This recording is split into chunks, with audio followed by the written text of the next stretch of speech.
வணக்கம் மகளே. இந்த வீடியோவில் என்ன பார்க்க போகிறோம்னு பார்த்தீங்கன்னா, பொன்னொன்று கண்டேன் அப்படின்ற படத்தை பற்றி தான் பார்க்க போகிறோம். வாங்க பார்க்கலாம். இந்த படத்தை யார் லீட் பண்ணியிருக்காங்க பார்த்தீங்கன்னா, அசோக் செல்வன், வசந்த் ரவி, ஐஸ்வர்யா லட்சுமி இவங்க தான் லீட் பண்ணியிருக்காங்க. ஸ்டார்டிங்கில் என்ன ஸ்டார்ட் பண்ணுறாங்க பார்த்தீங்கன்னா, ஸ்கூல் ரீயூனியன் தான் ஸ்டார்ட் பண்ணுறாங்க.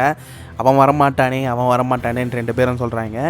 என்னடா பிரச்சனை அப்படின்னு பார்த்தீங்கன்னா, சின்ன வயசில் ஸ்கூல் படிக்கும்போது ஒரு பொண்ணு வந்து லவ் பண்ணுவாங்க 2 பேரும். அந்த 2 பேருமே அந்த பொண்ணு வந்து கிஸ் பண்ணிகிட்ருக்கோம். அதுக்காக இன்னும் வரைக்கும் சண்டை போட்டுக்கின்னு பார்த்து முறைச்சிக்கிட்டு இருக்காங்க.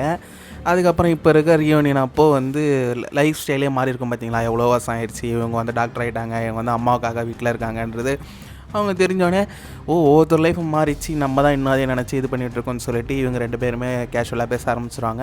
இன்னும் பார்த்தீங்கன்னா வசந்த் ரவியோட அவங்க அம்மாவுக்கு வந்து உடம்பு சரியில்லாமல் ஆகிடும். அப்போது வந்து அசோக் செல்வன் ஹெல்ப் பண்ணுவோம். இன்னும் ஃப்ரெண்ட்ஷிப் வந்து பாண்டு வந்து அதிகமாகிடும். அதனால் வந்து பார்த்திங்கன்னா, சென்னைக்கு வா, உங்கள் அம்மாவை நல்லா பார்த்துக்கலாம், நீயும் வந்து இப்படியே இருக்கக்கூடாது அப்படின்னு சொல்லி சென்னைக்கு வர சொல்கிறாரு.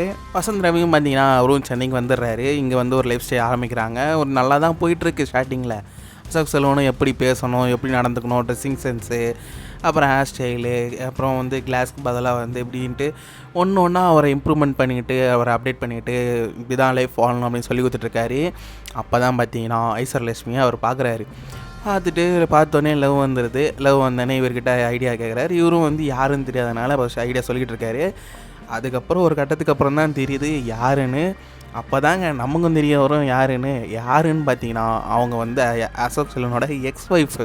பார்த்தம்போது அவர் ஃபஸ்ட்டு ஷாக் ஆனாலும், அதுக்கப்புறம் நம்ம தான் டைவர்ஸ் பண்ணிட்டோமே, நம்ம தான் அவளை பற்றி நக்கலையே, அப்படியே அவனே வந்து இது பண்ணிக்கிட்டோம் அப்படின்ற மாதிரி ஃபஸ்ட்டு விட்டுட்டாரு. ஆனால் எண்ணம் அப்படியே இருக்குமா, அவர் ஃப்ரெண்டு கூட திருப்பியும் வந்து சின்ன வயசில் சண்டை போட்டாங்க பார்த்தீங்களா, அதே சண்டையை இப்போ எவ்வளோ வயசானாலும் அதை விடாமல் திருப்பி இப்போ ஐஸ்வர்யா லட்சுமிக்காக சண்டை போடுவாங்க.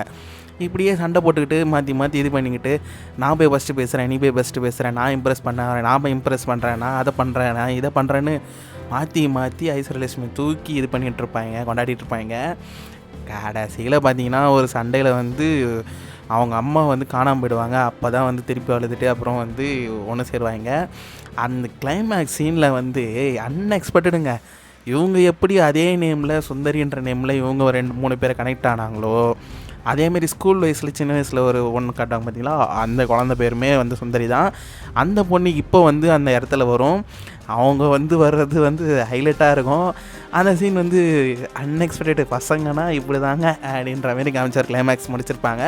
பட் அதோடு முடிச்சு நம்ம இன்னும் வேறு எதனா இன்னும் கொஞ்சம் காமிச்சிருக்கலாம் அப்படின்ற மாதிரி ஒரு தோணுச்சு. கொண்டு போன கிளைமேக்ஸில் ஒன்றுமே இல்லாமல் முடிச்சா மாதிரி இருந்தது. எனக்கு அந்த ஃபீல் இருந்துச்சு. ஸோ உங்களுக்கு எப்படி இருக்குது அப்படின்ற மாதிரி பார்த்துக்கலாம். இந்த படம் எனக்கு பார்க்கும்போது எப்படி இருந்துச்சு அப்படின்னு பார்த்தீங்கன்னா, ஒரு ஃப்ரெண்ட்ஷிப் வந்து சின்ன வயசில் ஒரு இதுக்காக ஒரு பொண்ணுக்காக அடிச்சிருக்காங்க. அது வந்து எப்படி வந்து அந்த ஒரு ஜாலியாக நம்ம இது பண்ணுறோமோ, அதே இது வந்து இந்த வயசுலேயும் வந்து சண்டை போட்டுக்கிட்டு ஒரு பொண்ணுக்காக வந்து இது பண்ணிக்கிட்டு, அதை வந்து டைரெக்டாக பேசிக்காமல் அவங்க வந்து ஒரு ஃப்ரெண்ட்ஷிப்போட சண்டைன்ற மாதிரியே அது இது போக, உனக்காக நான் விட்டு கொடுக்க மாட்டேன்னு மாறி இது பண்ணி ஒரு ஃபன்னாக ஒரு என்டர்டைன்மெண்ட்டாக போச்சுன்னே சொல்லலாம். அது இல்லாமல் வந்து அசோக் செல்வனோட இதில் வசந்த் ரவி வந்து இன்னசென்ட் கேரக்டராக கொடுத்துருக்கோம். நல்லாவே சூப்பராக பண்ணிட்டார் அவர் ஆக்டிங் அப்படின்னு எனக்கு தோணுச்சு. நீங்கள் இந்த படம் பார்க்கும்போது உங்களுக்கு என்ன தோணுச்சு அப்படின்றத கமெண்ட் பண்ணுங்கள். இந்த வீடியோ பிடிச்சிங்கன்னா லைக் பண்ணுங்கள், ஷேர் பண்ணுங்கள், நம்ம சேனலை சப்ஸ்கிரைப் பண்ணுங்கள். நன்றி மக்களே.